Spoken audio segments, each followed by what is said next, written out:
Hello, I'm Abdullah Demir, factory supervisor at EAS Aluminium.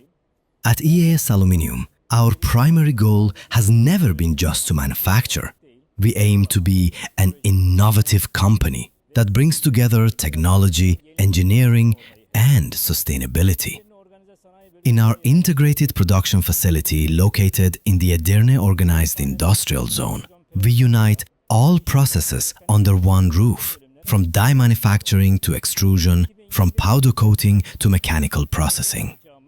With the commissioning of our new Prizetsi extrusion line in 2025, we plan to increase our extrusion production capacity.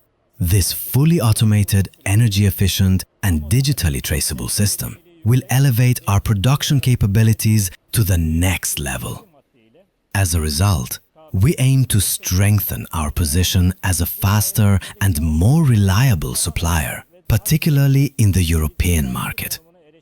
EAS Aluminium exports all of its production to Europe.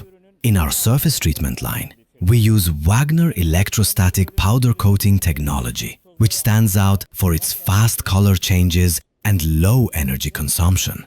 This technology allows us to achieve smoother and higher quality surfaces. At EAS, every decision we make is centered around customer satisfaction, energy efficiency, and operational excellence. With this perspective, we not only maintain but continuously enhance our export operations, reaching more than 40 countries. The remarkable success that EAS Aluminium has achieved in a short period is a result of teamwork and determination. With our experience, advanced technology, and skilled workforce, we will continue to develop solutions that shape the future.